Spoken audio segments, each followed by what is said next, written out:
Bien, entonces vamos a seguir el día de hoy con el libro Las 48 leyes de poder de Robert Greene, parte número 5. Para esto vamos a poder colocar, acá está el libro. Estamos por la ley número 8. La ley número 8 nos dice, haga que la gente vaya hacia usted. Haga que la gente vaya hacia usted y, de ser necesario, utilice la carnada más adecuada para lograrlo. Vamos a ver qué es lo que nos explica esta ley. Criterio. Cuando obligue a otro a actuar, deberá ser usted quien en todo momento ejerza el control. Siempre es mejor lograr que su contrincante se acerque a usted y abandone en ese proceso sus propios planes. Atráigalo con ganancias fabulosas y después proceda a atacar. Usted tiene todos los ases en la mano. Observancia de la ley. En el Congreso de Viena en 1814 se reunieron las principales potencias de Europa para repartirse lo que quedaba de la derrota del Imperio Napoleónico.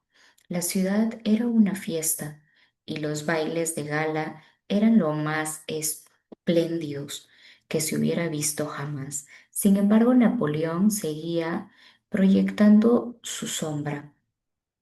En lugar de ejecutarlo o exiliarlo en un país lejano, lo habían enviado a Elba, una isla cercana a la costa italiana. Aún preso de una isla, un hombre tan audaz y creativo como Napoleón Bonaparte podía poner nerviosos a todos, incluso a la dinastía. Los austríacos planteaban hacerlo asesinar en Elba, pero al fin decidieron que era demasiado arriesgado. Alejandro I, el temperamental zar de Rusia, aumentó la tentación ya reinante en el Congreso cuando, al negársele una parte de Polonia a la que aspiraba, reaccionó con furia y amenazó: cuidado con lo que hacen o liberaré al monstruo. Todos sabían que se refería a Napoleón. Todos los estadistas reunidos en Viena, solo Talleyrand, ex ministro del Exterior de Napoleón, parecía calmo y despreocupado. Era como si supiera algo que los demás ignoraban. Entretanto, en la isla del Alba, la vida de Napoleón era una burla de su gloria pasada. Como rey, el Alba se le pedía, se le había permitido establecer una corte. Había un cocinero, una encargada de su guardarropa, un oficial pianista y un puñado de cortesanos. Todo aquello estaba destinado a humillar a Napoleón, y en apariencia el objetivo se estaba cumpliendo. Aquel invierno, sin embargo, ocurrió una serie de hechos tan extraños y dramáticos que podrían haber formado parte de una obra teatral. El Alba fue rodeada por buques de guerra británicos cuyos cañones apuntaban a la isla y cubrían todos los posibles puntos de salida. Sin embargo, el 26 de febrero de 1815, a plena luz del día, un barco con 900 hombres a bordo recogió a Napoleón y se hizo a la mar. Los ingleses lo persiguieron, pero nada logró escapar. Aquella fuga casi imposible dejó atónita a la población de toda Europa y aterró a los estadistas reunidos en el Congreso de Viena. A pesar de que hubiese sido más seguro abandonar a Europa, Napoleón no solo decidió retomar a Francia, sino que apostó aún más alto. Marchó sobre París con un pequeño ejército en la esperanza de reconquistar el trono. Su estrategia funcionó. Personas de todas las clases sociales se echaron a sus pies. Un ejército al mando por Mariscal Ney salió de París con la orden de arrestarlo, pero cuando los soldados de Ney vieron a su adorado líder de antaño, cambiaron de bando. Una vez más, Napoleón fue proclamado emperador. Los voluntarios comenzaron a engrosar las filas de su nuevo ejército. El delirio se extendió por todo el país. En París, las multitudes enloquecieron.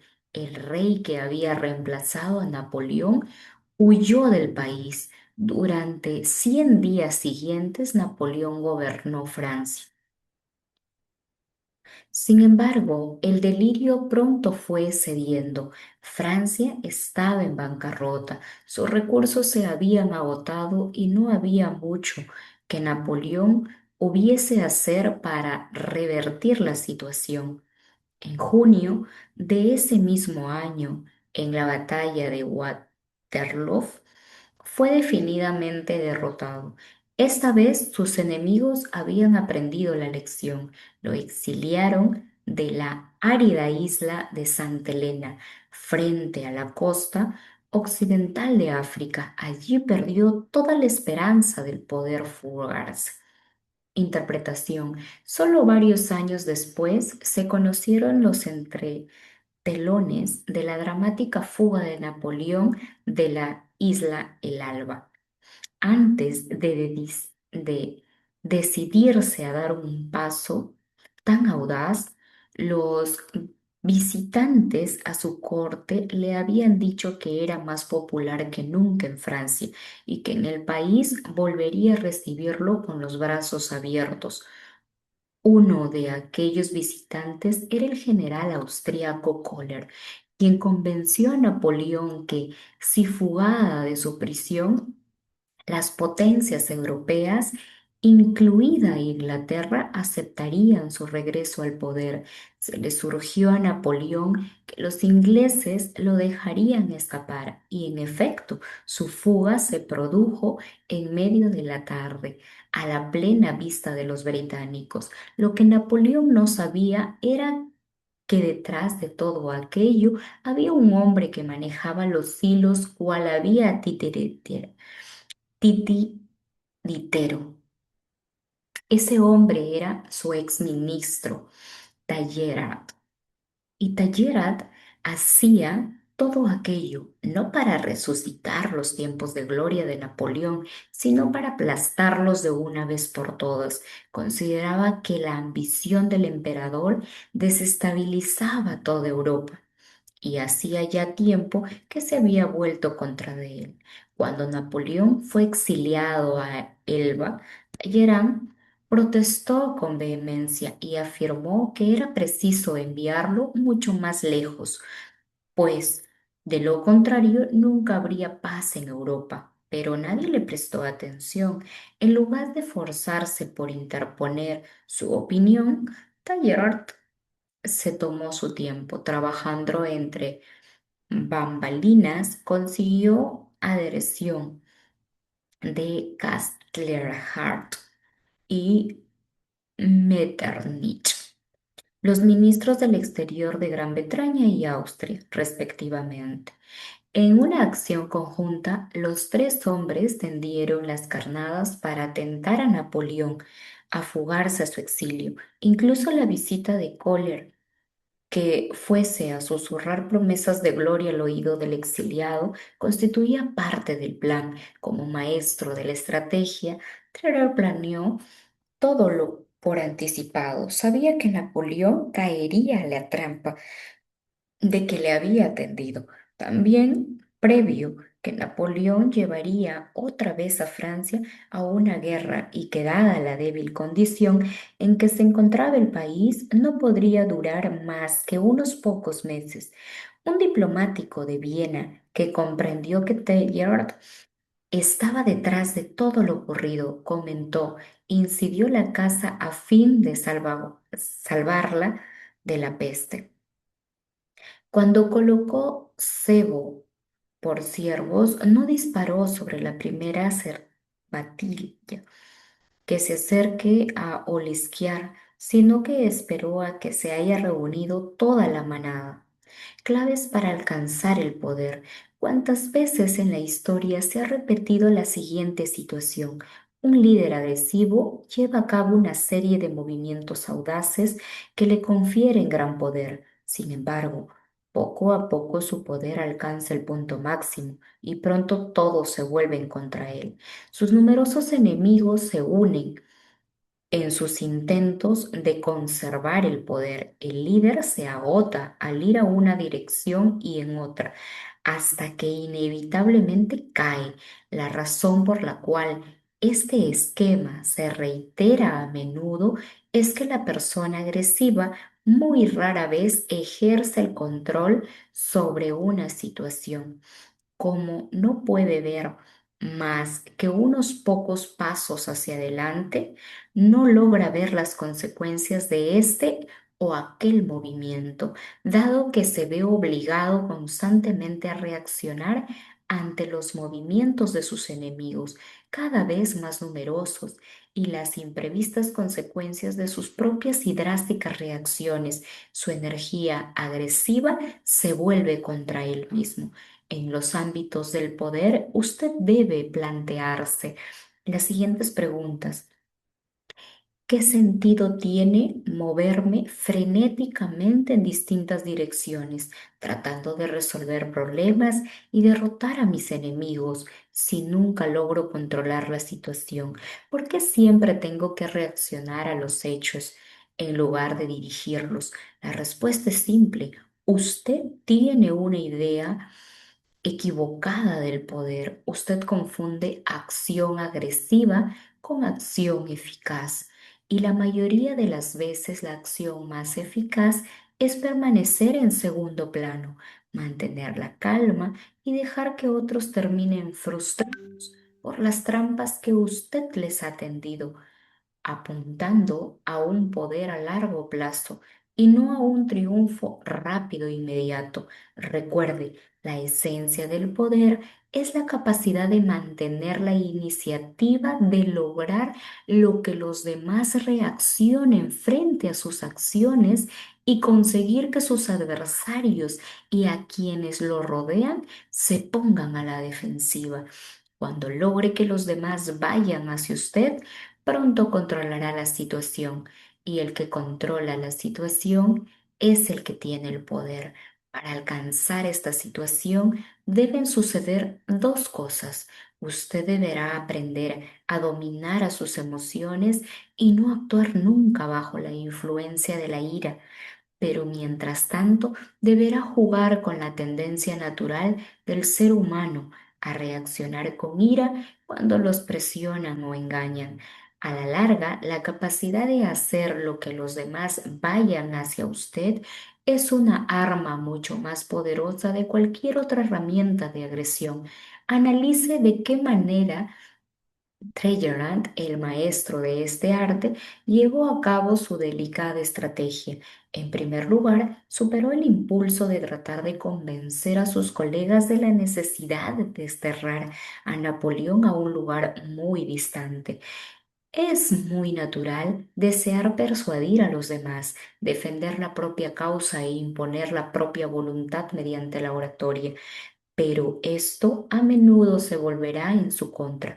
Pocos de los contemporáneos de Trayer creían que Napoleón seguía construyendo una amenaza. Por lo tanto, si él hubiese malgastado su energía tratando de convencerlos, solo habría logrado que lo consideraran un necio, de modo que se cayó la boca y dominó sus sentimientos. Y lo más importante de todo, le tendió a Napoleón una trampa tentadora e irresistible. Conocía las debilidades del ex emperador, su impetuosidad, sus ansias de gloria y de lograr el amor de las multitudes y jugó de estas cartas a la perfección. Cuando Napoleón mordió al anzuelo, no existía peligro alguno de que su regreso alcanzara el éxito que deseaba y malograra los planes de Trayard, quien sabía mejor que nadie a la situación de desabastecimiento en Francia. Pero aún en el caso de que Napoleón hubiese logrado superar esas dificultades, sus probabilidades de éxito habrían sido mayores de haber sido él mismo quien eligiera el momento de actuar y el escenario de la acción. Al tender su trampa, fue Treyer quien manejó esos factores, pues él decidió el momento y el lugar. Todos disponemos de una cuota determinada de energía y cuando llega un momento en que nuestra capacidad se halla de su apego, cuando usted obliga al otro a ir hacia usted, el otro se desgasta, pues derrocha su energía en el camino. En 1905, Rusia y Japón estaban en guerra. Hacía muy poco que los japoneses habían comenzado a modernizar sus buques de guerra, de modo que Rusia poseía un arma mucho más poderosa. Sin embargo, haciendo circular información falsa, el mariscal japonés Togo Heihachiro indujo a los rusos a dejar su puerto en el mar Báltico, pues les había hecho creer que con un tanque sorpresivo podrían borrar del mapa a la flota japonesa. La flota rusa no podía llegar a Japón por la ruta más corta, la que pasa por el estrecho de Gibraltar y el canal de Suez hacia el Océano Índico, porque ese paso estaba controlado por los ingleses y Japón se había aliado con Gran Bretaña. Los buques rusos tuvieron que rodear el Cabo de Buena Esperanza y el extremo sur de África, agregando más de 6.000 millas de recorrido. Una vez que la flota pasó al Cabo de Buena Esperanza, los japoneses hicieron circular otro rumor según el cual la flota japonesa se dirigía al encuentro de los rusos para atacarlos. Como consecuencia, los rusos hicieron todo el viaje hasta Japón en estado de alerta del combate. Cuando llegaron a destino, los marineros se hallaban tensos y agotados por el exceso de trabajo, mientras los japoneses distendidos y descansados no habían hecho sino esperarlos. A pesar de esa falta de experiencia en las técnicas del moderno combate naval, los japoneses aplastaron a los rusos. Otro beneficio de la actitud de hacer que sus contrincantes vayan hacia usted, como lo descubrieron los japoneses con los rusos, es que obligar a su adversario a operar en extremo en terreno extraño. Encontrarse en un entorno hostil lo pondrá nervioso y a menudo participará a sus actos y lo llevará a cometer errores. Cuando se trata de reuniones o negociaciones, siempre es conveniente atraer al otro a nuestro territorio, a un territorio elegido por nosotros. Así uno se siente cómodo y sereno en un entorno en que le resulta familiar, mientras que el otro, al encontrarse en un ámbito extraño, es inducido sutilmente a tomar una posición defensiva. La manipulación es un juego peligroso. Una vez que alguien sospeche que lo está manipulando, resultará cada vez más difícil de dominar. Pero cuando usted hace que su contrincante vaya hacia usted, le generará la ilusión de que es él quien controla la situación. El otro no percibe los hilos que lo están manejando, así como Napoleón creyó que era él el artífice de su audaz fuga y su retorno al poder. Todo depende de cuán tentador sea el cebo que utilice usted para atraer a su contrincante. Si la trampa es lo bastante atractiva, la turbulencia de las emociones y ansias del enemigo lo cegarán y lo dejarán de ver la realidad. Cuanto mayor sea su codicia, tanto más fácilmente se lo podrá manipular. Daniel Drake Un gran capitalista del siglo XIX, era un maestro en el manejo del mercado bursátil. Cuando quería que un determinado paquete accionario fuese comprado o vendido, lo cual haría subir o bajar los precios, rara vez optaba por una acción directa. Una de sus tácticas consistía en pasar toda prisa por un club muy exclusivo cercano de Wall Street, dando muestras evidencias de ir camino hacia la bolsa y sacar su típico pañuelo rojo para secarse la transpiración de la frente. En ese gesto se le caía, en apariencia sin que él se diera cuenta, un trozo de papel. Los socios del club, siempre atentos a los movimientos de Drake que intentaban prever, se abalanzaban sobre el papel, que en forma invariable parecía contener información confidencial sobre algún tipo de acciones. De inmediato se corría la voz y los socios del club compraban o vendían sus acciones en cantidades masivas, con lo cual caían en el juego perfecto de Drake. Si puede lograr que otros caven su propia sepultura, ¿por qué va a hacerlo usted? Los carteristas utilizan este método a la perfección. La clave para rodearle a alguien reside en saber en qué bolsillo lleva la billetera. Los carteristas expertos suelen ejercer su oficio en las estaciones de ferrocarril y otros lugares donde hay carteles que advierten al público. Cuidado con los carteristas. Los transeúntes, al leerlos, automáticamente llevan la mano a la billetera para asegurarse de que aún está en su sitio. Para el atento carterista, eso es como pescar con dinamita. Hubo casos en que fueron los propios carteristas quienes colocaron este tipo de carteles para asegurarse el éxito. Cuando se aplica la táctica de hacer que el otro venga hacia uno, a veces conviene darle a entender la maniobra. De esa manera cambia el engaño por una manipulación abierta. Las ramificaciones psicológicas de esta forma de proceder son profundas. La persona que logra que el otro vaya hacia ella aparece como poderosa e inspira el respeto. Felipe Brunelleschi, el gran artista y arquitecto del Renacimiento, cultivó el arte de hacer que los demás fueran a él como señal de su poder. En cierta ocasión lo habían encontrado para reparar la cúpula de la iglesia Santa María de Fiore, en Florencia. Se trataba de un trabajo importante que le daría prestigio, pero cuando los funcionarios de la ciudad contrataron a un segundo hombre, Lorenzo Ghiberti, para que trabajara con Brunelleschi, el gran artista se sintió ofendido. Sabía que Ghiberti había obtenido aquel trabajo solo gracias a sus relaciones, que no haría nada y aún así se llevaría la mitad de los laureles. En un momento crítico de la construcción, Brunelleschi comenzó pronto a padecer una misteriosa enfermedad. Se vio obligado a suspender su trabajo, pero tranquilizó a los funcionarios diciéndoles que, como habían contratado a Ghiberti, éste podría continuar solo. Pronto resultó evidente que Ghiberti era un inepto total y los funcionarios fueron a rogarle a Brunelleschi que reanudara su trabajo.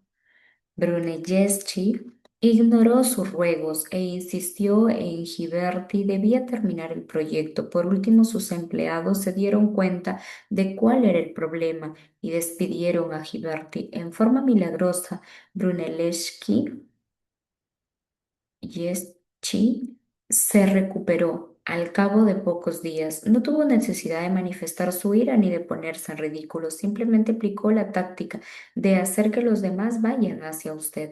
Si en un momento dado usted insiste, por amor propio y por conservar su dignidad, en que los demás deben ir hacia usted y logra seguir seguirán haciéndolo en el futuro, aun cuando usted no haga nada para obligarlos. Imagen, la trampa para os cubierta de miel, el cazador de osos no persigue a su presa. Un oso que sabe perseguido resulta casi imposible de atraer y en caso de ser acorralado, su ferocidad es increíble. Lo que hace el cazador es un tentador de trampas cubiertas de miel. No se agota ni se arriesga su vida en la persecución de su presa, solo pone el cebo y espera.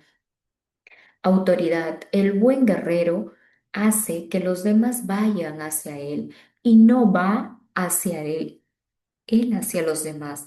Este es el principio de la plenitud y el agotamiento de usted y de los otros. Cuando induce a su contrincante a ir hacia usted, las fuerzas del otro siempre estarán agotadas, mientras que usted no va hacia el otro. Conservará la plenitud de sus fuerzas, atacará el agotamiento con la plenitud. Es como arrojar piedras sobre huevos. San Yu, crítico del siglo 9 en un comentario sobre el arte de la guerra, invalidación, a pesar de que por lo general la política más inteligente consiste en dejar que los otros se agoten corriendo tras usted, hay casos en los cuales, por el contrario, un ataque repentino y agresivo desmoraliza al enemigo de tal manera que sus energías se agotan. En lugar de hacer que otros vayan hacia usted, usted va hacia ellos, obliga a tomar una decisión y asume el mando. Un ataque sorpresivo puede llevar a ser un arma temible porque obliga a la persona a reaccionar sin tener tiempo para pensar o planificar su acción. Al no disponer de tiempo para reflexionar, la gente comete errores de juicio y se pone a la defensiva. Esta táctica es lo opuesto de tender una trampa y esperar, pero cumple la misma función. Usted logra que su enemigo reaccione con las condiciones impuestas por usted. Hombres como César Borgia y Napoleón utilizaron el factor de la rapidez para intimidar y ejercer el control. Un movimiento rápido e imprevisto aterra y desmoraliza al contrincante. Deberá elegir sus tácticas de acuerdo con las circunstancias. Si el tiempo juega a su favor y sabe usted y sus enemigos tienen por lo menos el mismo poder, agote la fuerza de sus contrincantes haciéndoles ir hacia usted. Si el tiempo juega en contra, por ejemplo, cuando sus enemigos son más débiles y una espera les dará la oportunidad de recuperarse, no les dé ninguna oportunidad, ataque con rapidez y no tendrá escapatoria. Como dijo el boxeador de Joe Louis, podrá correr, pero no podrá esconderse. Ley número 9. Gane a través de sus acciones, nunca por medio de argumentos. Gane a través de sus acciones, nunca por medio de sus argumentos. Cualquier triunfo circunstancial que usted obtenga a través de argumentación verbal, en realidad es solo una victoria pírrica. El resentimiento y la mala voluntad hacia que así genera son más intensos y duraderos que cualquier acuerdo momentáneo que haya logrado. Es mucho más eficaz lograr coincidencia de otros con usted a través de sus acciones sin decir palabra alguna. No explique, demuestre. Transgresión de la ley. Vamos a ver primero esta historieta. El sultán y el visir. El visir había servido a su amo durante años, 30 años, y era reconocido y admirado por su lealtad, su sinceridad y su devoción a Dios. Su sinceridad, sin embargo, le había ganado en la corte muchos enemigos que difundieron falsas historias sobre su ambigüedad y su perfidia. Día y noche le llenaron los oídos a Sultán hasta que éste también comenzó a desconfiar del inocente visir y al fin condenó la muerte al hombre que le había servido fielmente durante tantos años.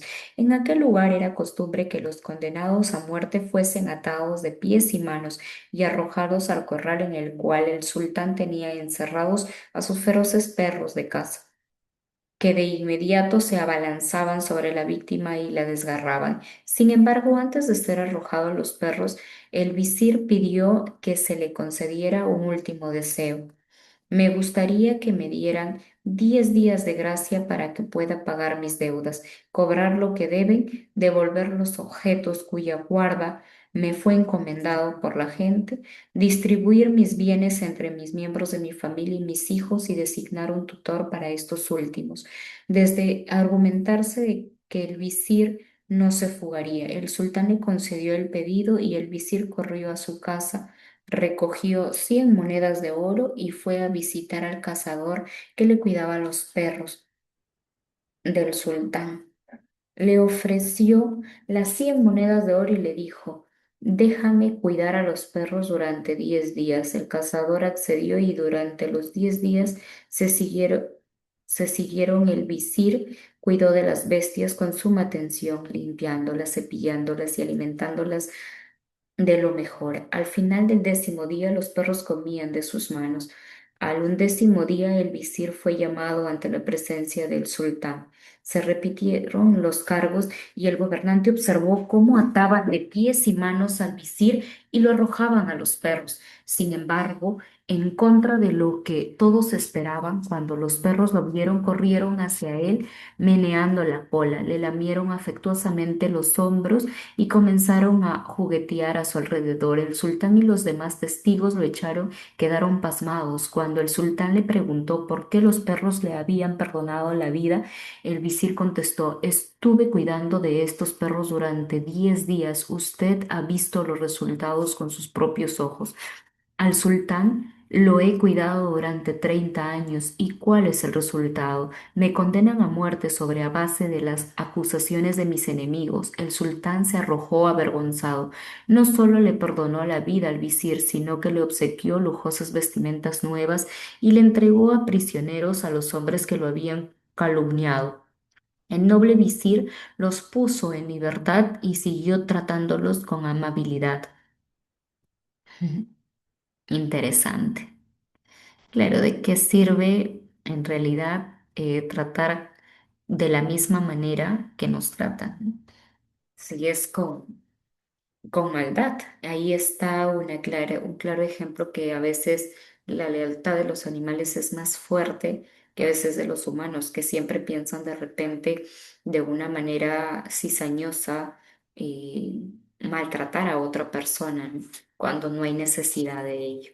Vamos a ver la transgresión de la ley. Dice, en el año 131 a.C., el cónsul romano publicó Craso Dives Muciano al asistir a la ciudad griega, el Pérgamo, se encontró con la necesidad de un ariete para abrirse paso a través de las murallas que le rodeaban.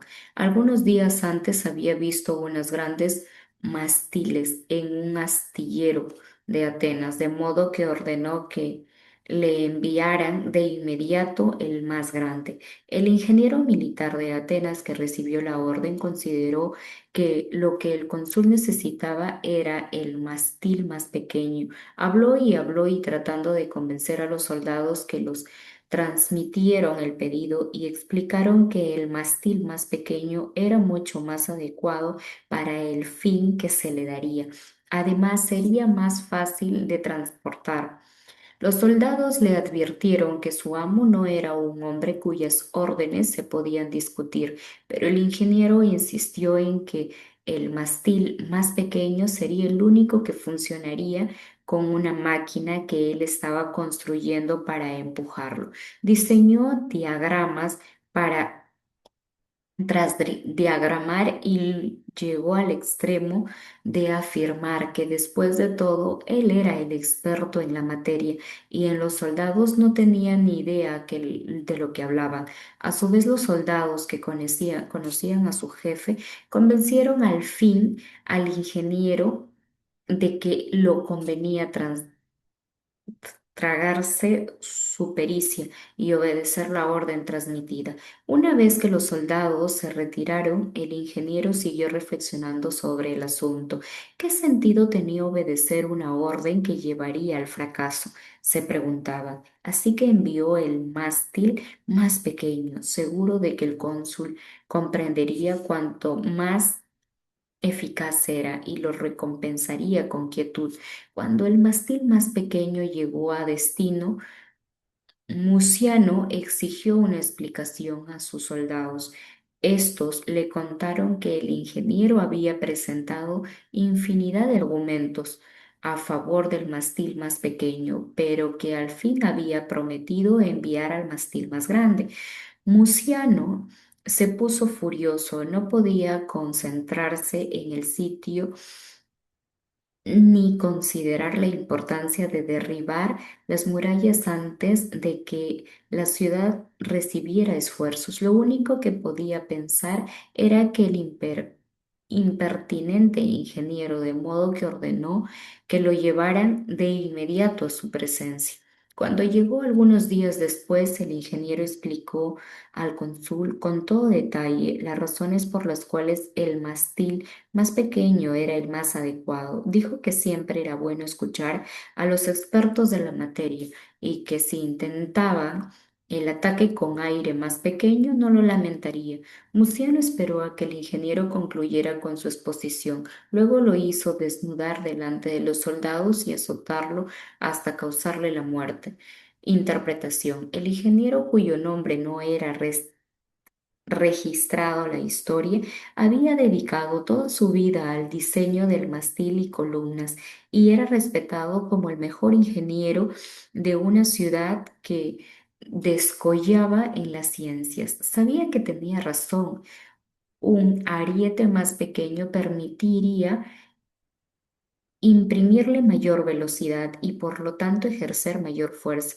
Lo grande no necesariamente es lo mejor. Estaba seguro que el cónsul entendería su razonamiento y terminaría por comprender que la ciencia es algo neutral y que la razón siempre debe imponerse.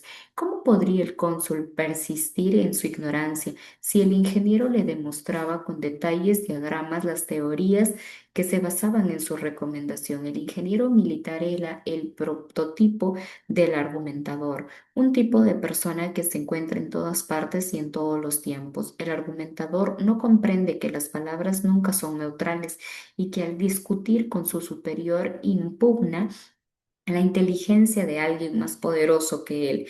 Tampoco tiene percepción alguna de la persona con la que está tratando, dado que todo individuo considera que está en lo cierto y rara vez lo convence, de lo contrario solo con palabras. El razonamiento del argumentador cae en oídos sordos.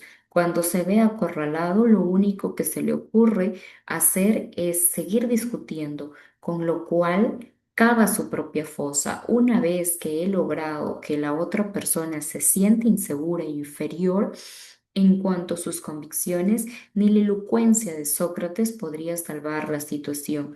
No es solo cuestión de evitar una discusión con quienes están por encima de uno.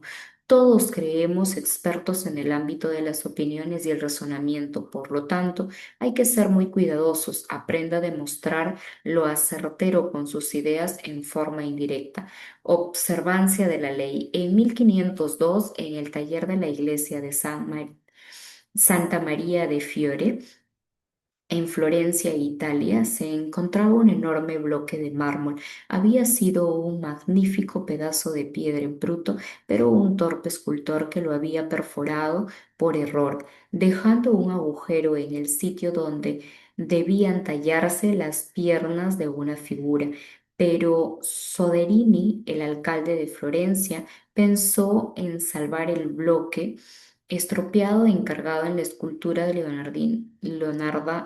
Leonardo de da Vinci y a otro maestro semejante. Sin embargo, pronto desistió la idea, ya que todos coincidieron en que la piedra se hallaba arruinada sin remedio, de modo que a pesar del dinero que había sido gastado en la adquisición, el bloque de mármol no hacía sino juntar polvo en la oscuridad nave de la iglesia. Así que quedó el asunto hasta que un día unos amigos florentinos del gran Miguel Ángel decidieron describirle al artista que en aquel tiempo vivía en Roma, pues creían que solo él sería capaz de hacer algo con aquel trozo de mármol que a pesar de todo seguía siendo una magnífica materia prima. Miguel Ángel viajó a Florencia, examinó la piedra y llegó a la conclusión de que en efecto podría tallar en ella una figura si adaptaba la pose de la forma en que la roca había sido mutilada. Soderini argumentó que aquello sería una pérdida de tiempo, pues nadie podría reparar semejante desastre, pero al fin accedió a dejar que el artista lo intentara. Miguel Ángel decidió representar al joven David con la onda de la mano. Algunas semanas después, cuando Miguel Ángel daba los últimos toques en la estatua, Soderini entró en el estudio. Como si se considerara un experto, estudió con atención la inmensa obra y luego dijo a Miguel Ángel que, si bien encontraba magnífica la nariz de David, era demasiado grande. Miguel Ángel se dio cuenta de que Soderini estaba parado al pie de la gigantesca figura pe- por lo cual no tenía la perspectiva adecuada. Sin decir una palabra, le pidió que subiera con él al andamio. Cuando llegó a la altura de la nariz, tomó el cincel y también, con disimulo, un puñado de polvo de mármol que había caído en los talones. Cuando Soderini se encontró en lugar de la apropiado, Miguel Ángel comenzó a golpear con suavidad a la nariz mientras iba soltando poco a poco el polvo de mármol que había recogido. No cambió en absoluto el tamaño de la nariz, pero dio toda la impresión de hacerlo. Al cabo de unos minutos de farsa, se dio un paso hacia atrás y dijo, a ver, ¿qué le parece ahora? Así me gusta mucho más, respondió Soderini. Ahora sí que tiene vida. Interpretación. Miguel Ángel sabía que si cambiaba la forma de la nariz podría arruinar toda la escultura. Sin embargo, Soderini era un cliente que se vanagloriaba de su criterio estético. Si lo ofendía al discutir su juicio, Miguel Ángel no solo lo ganaría nada, sino que se arriesgaría a que lo encomendaran más trabajo en el futuro, que no le encomendaran más trabajo en el futuro. Miguel Ángel era demasiado inteligente para discutir. Su solución consistía en cambiar la perspectiva de Soderini, acercándolo a la nariz sin hacerle notar cuál era la verdadera causa de su errónea percepción. Afortunadamente para la posteridad, Miguel Ángel encontró la forma de mantener intacta la perfección del estatua y al mismo tiempo hacerle creer a Soderini que le había mejorado. Este es el doble objetivo que se logra cuando uno impone su posición a través de las acciones en lugar de recurrir a argumentos verbales. Nadie se ofende y no logra su objetivo. Claves para alcanzar el poder. En el ámbito del poder es necesario que usted aprenda a juzgar sus movimientos según los efectos a largo plazo del sultán en los demás. El problema de tratar de probar una posición u obtener una victoria mediante la argumentación verbal reside en que usted nunca puede determinar con certeza de qué manera sus palabras afectan a las personas con las que discutir. Puede ser que en apariencia coincidan con usted. Por dentro quizá no aprueban sus ideas o tal vez las haya ofendido algo que usted dijo sin darse cuenta. Las palabras tienen esa insidiosa cualidad de ser interpretadas de acuerdo con el estado de ánimo y la inseguridad de las que la recibe. Ni siquiera el mejor argumento tiene una base por completo sólida, dado que todos hemos llegado a desconfiar de la naturaleza escurridiza de las palabras. Y días después de manifestar nuestra coincidencia con alguien, podemos volver a caer en nuestra posición original, aunque más no sea por mero hábito. Hay algo que usted debe comprender. Las palabras son más baratas por docena. Todo el mundo sabe que en el fragor de una discusión todos decimos cualquier cosa con tal de apoyar nuestra causa. Citamos la Biblia, hacemos referencia a estadísticos imposibles de verificar, aunque queremos convencer que nuestras consistencias de esa índole. Los actos y las demostraciones concretas son mucho más convincentes y significativas. Están ahí a la vista, podemos verlos y tocarlos. Y ahora la nariz de la estatua está perfecta. No hay palabras que ofendan ni posibles malinterpretaciones. Nadie puede discutir una demostración concreta. Como decía Baltasar Gracia, la verdad por lo general no se oye, se la ve. Sir Christopher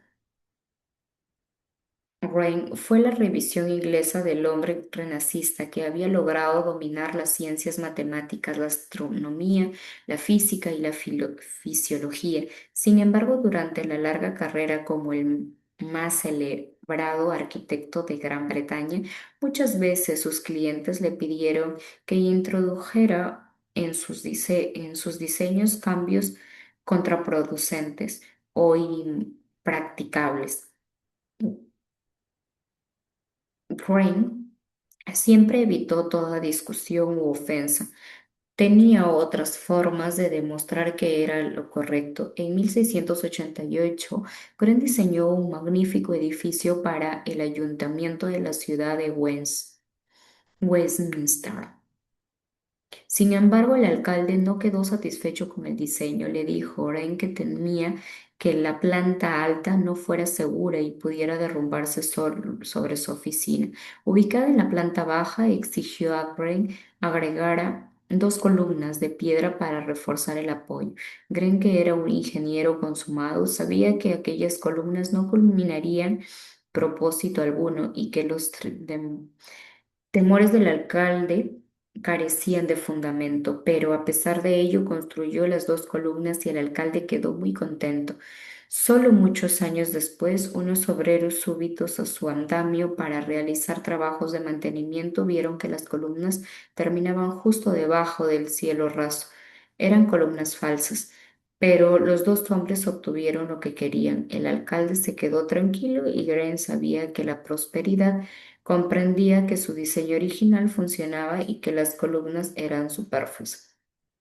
El poder de saber demostrar las propias ideas radica en que los rivales no se ponen a defensiva y por lo tanto resultan mucho más fáciles de persuadir. Hacerles sentir literal y físicamente qué es lo que usted les quiere demostrar tiene mucha más fuerza en cualquier argumento verbal. En cierta ocasión, un provocador interrumpió y Nikita Khrushchev en el medio de su discurso en el cual denunciaba los crímenes de Stalin. Usted fue colega de Stalin, gritó el hombre. ¿Por qué no se opuso a él en su momento? Khrushchev, que en apariencia no alcanzaba a ver a la persona que lo había interrumpido, ladró. ¿Quién dijo eso? Nadie levantó la mano. Los rostros permanecieron impasibles y al cabo de unos segundos de tenso silencio, Khrushchev dijo en voz serena, ahora saben por qué no me opuse a él en su momento. En lugar de defenderse alegando en cualquiera que se encontraría frente a un Stalin, sentiría terror, pues sabía que la menor señal de rebelión significaría la muerte segura. Les hizo sentir lo que significaba enfrentar a Stalin. La paranoia, el temor a abrir la boca, el terror de defender al líder, en este caso de Cruz. La demostración fue tan visceral que no hizo falta ningún otro argumento. La más poderosa persuasión va más allá de la acción para entrar en el campo de los símbolos.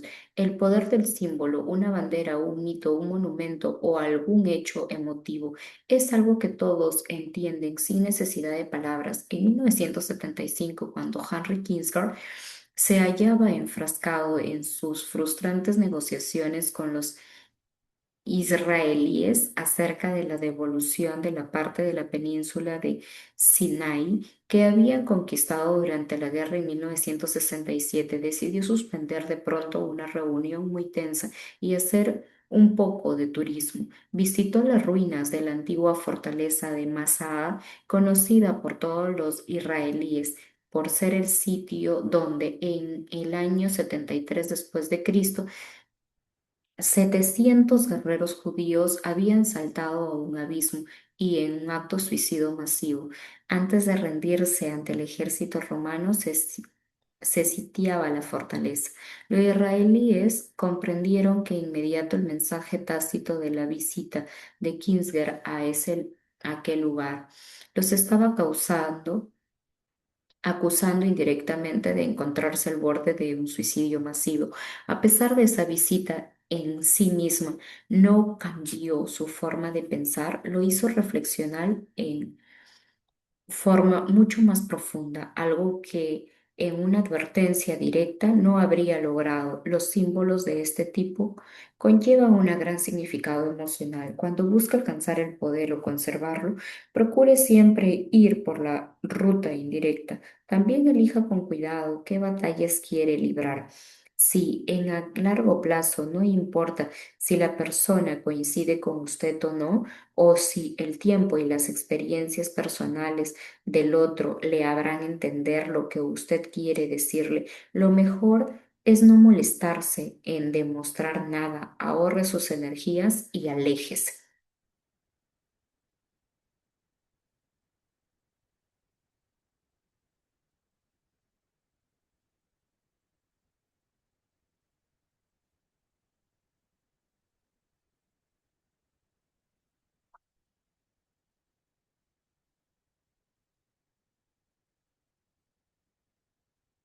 Ahora vamos a leer ya las obras de Amosis. Cuando Apríes fue destituido de la forma en que lo había descrito, Amosis accedió al trono egipcio. Pertenecía al distrito de Sais y era nativo de la ciudad de Siuf. Al principio los egipcios lo preciaban y no lo respetaban mucho, debido a sus orígenes humildes y plebeyos, pero más adelante, con gran sagacidad, logró ganarse la adhesión sin necesidad de recurrir a medidas extremas. Entre sus innumerables tesoros, Amosis poseía un recipiente de oro que él y sus visitantes solían usar para lavarse los pies. Amosis mandó fundirlo y con el material recuperado hizo fabricar una estatua de honor a uno de sus dioses y dispuso que le erigieran en el centro de la ciudad los ciudadanos que pasaban de continuo de frente a la estatua le trataban con profunda reverencia. Cuando Moses se enteró de la influencia que la figura ejercía sobre el pueblo, convocó una reunión y reveló que la tan reverenciada estatua había sido anteriormente un recipiente para baños de pies en las cuales mismas personas que ahora la reverenciaban se habían lavado los pies y orinado y vomitado. Prosiguió diciendo que lo mismo sucedía con él, ya que en un tiempo no había sido más que una persona común y corriente y que ahora era el rey y que así como habían llegado a reverenciar el recipiente transformado en estatua, de la misma manera deberían honrarlo y respetarlo también a él. De esta forma los egipcios fueron persuadidos de aceptarlo como su amo. Dioses, Dios y Abraham. El máximo Dios había prometido que él no se llevaría el alma de Abraham, a no de ser que el hombre quisiera morir, que el hombre quisiera morir,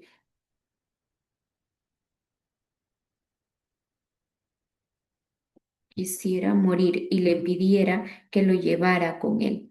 Cuando la vida de Abraham se fue acercando a su fin y Dios determinó llevarlo, envió un ángel bajo la forma de un anciano decrépito y discapacitado.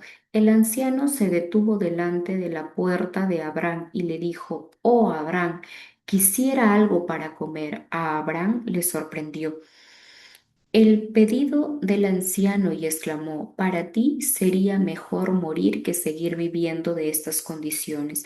Abraham siempre tenla en su casa comida preparada para eventuales huéspedes, de modo que dio al anciano un tazón. de sopa y unos trozos de pan. El anciano se sentó a comer. Tragaba con dificultad, haciendo un gran esfuerzo, y en un momento la comida se cayó de las manos, demasiado débiles para sostenerlas por el suelo. Oh, Abraham, dijo el anciano, ayúdame a comer, Abraham. Tomó la comida y lo llevó a los labios del anciano, pero el alimento se escurrió en la barba y el pecho del anciano. ¿Cuántos años tienes, anciano? Preguntó Abraham. El anciano mencionó una cifra apenas superior a la edad del mismo Abraham. Entonces éste exclamó: Oh Señor Dios, llévame contigo antes que llegue a la edad de este anciano y caiga en la misma condición de desvalida de él. En cuanto Abraham hubo pronunciado estas palabras, Dios tomó posesión de su alma. Imagen. Imagen. Él sube y baja, arriba, abajo, arriba y abajo. Así se mueven los argumentadores, sin llegar a ninguna parte. Bájese del sube y baja y demuestre lo que quiere transmitir sin presionar ni empujar. Deje al otro arriba y permita que la fuerza de la gravedad lo baje con suavidad a tierra. Autoridad. Nunca discuta. En una sociedad no debe discutirse nada, solo presente resultados. Invalidación. La argumentación verbal cumple una función vital en el ámbito del poder, distraer y tapar sus huellas como usted quiere engañar a alguien o a lo sorprender o lo sorprenden en una mentira. En estos casos es ventajoso argumentar con toda la convicción de que pueda hacer gala. Enrede a la otra persona en su argumentación para distraerla en movimientos engañosos. Cuando lo sorprendan en una mentira, cuanto irás emotivo y convencido de se muestre, tanto menos parecerá estar mintiendo. Esta técnica ha ayudado a salvar el pellejo a más de un estafador. En cierta oportunidad, un conde, Víctor Lustig, embaucador de excelencia, había vendido a docenas de víctimas de todos los Estados Unidos una caja el cual firmaba. Copiaba dinero y al descubrir el engaño, la mayoría de sus víctimas optaba por no hacer la denuncia policial para evitar pasar vergüenza en público, pero un Sefrit llamado Richard, el condenado de Racine, es estado de Oklahoma, no era el tipo de hombre que aceptara con tranquilidad que lo estafaran en $10,000, de modo que rastreó a Lustig hasta que una mañana lo encontró en un hotel de Chicago. Lustig oyó un golpe a su puerta. Cuando lo abrió, se encontró frente con una pistola que le apuntaba. ¿Cuál es el problema?, preguntó con toda calma. Hijo de mil putas, gritó él sin tef. Lo voy a matar. Me ha estafado con esta maldita caja que me ha vendido. Lustig simuló total perplejidad. ¿Me está diciendo que no funciona?, preguntó con inocencia. Usted sabe muy bien que no funciona, contestó Sefe. Pero es imposible, replicó Lustig. ¿Está seguro de haberla manejado bien? Hice exactamente lo que usted me indicó, contestó Richard. No, algo debe haber hecho mal, insistió Lustig. Y así continuando, dando vueltas y vueltas mientras que el arma iba bajando poco a poco. A continuación, Lustig pasó a la segunda fase de la táctica de la argumentación. Bombardeó al otro con un fragmento de explicaciones técnicas sobre la forma de manejar la caja, de tal modo que confundió y envolvió por completo al Cenf, que se mostraba cada vez menos seguro de sí mismo y discutía cada vez con menos convicción.